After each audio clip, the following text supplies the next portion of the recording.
देखो कक्षा 10 प्रश्नावली 2 का 2 है ना रे।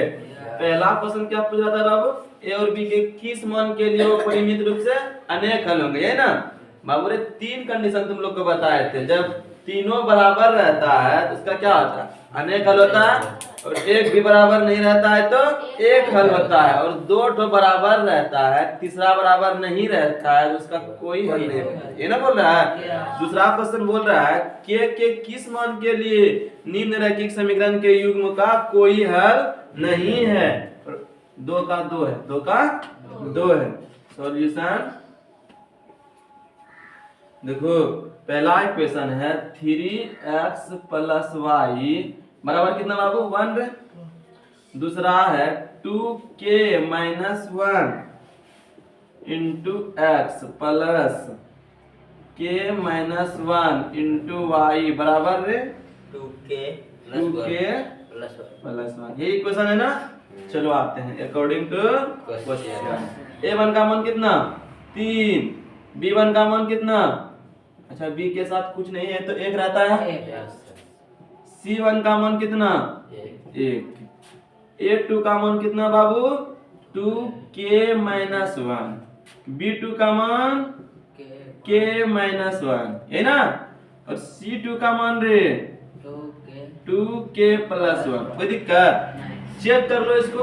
चेक करने की विधि a1 बटे a2 बराबर b1 बटे b2 बराबर c1 बटे c2। कोई दिक्कत, 3 बटे 2k माइनस 1 बराबर 1 बटे k माइनस 1 बराबर 1 बटे 2k प्लस 1 है ना। इन दोनों को बराबर कर लो, k का मान निकल जाएगा।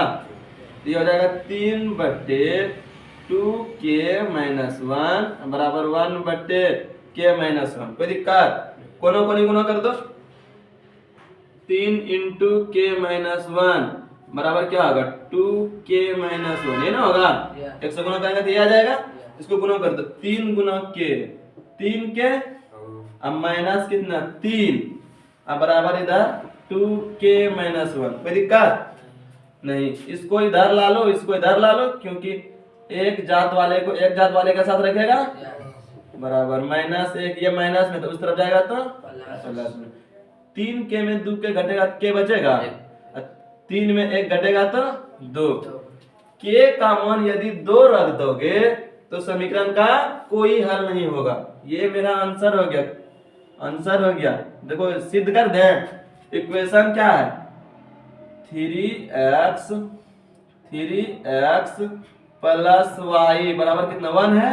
और दूसरा क्या है 2k minus 1 into x plus k minus 1 into y बराबर क्या है 2k प्लस 1, ये ना है। k का मान कितना रखेगा 2 रे, 2 दूनी कितना 4, 4 माइनस 1 3, ऊपर भी 3 है, 3 बटे 3 होगा। यहाँ क्या है 1 है ना, 1 बटे यहाँ देखो k का मान 2 में 1 घटा दो 1 बचेगा। अब बराबर यहाँ देखो 1 बटे k का मान कितना 2, 2 दूनी 4 1 5 3 3 खत्म। 1 बटे 1 बराबर है 1 बटे 1 के, बराबर नहीं है 1 बटे 5 के।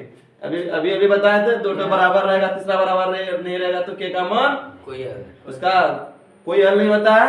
इसलिए ये कितना हो जाएगा k का मान 2 रखने पर, k का मान 2 रखने पर समीकरण का कोई हल नहीं होगा, कोई हल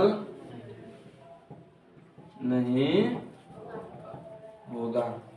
बोलो कोई दिक्कत, इसको मिटा देते हैं।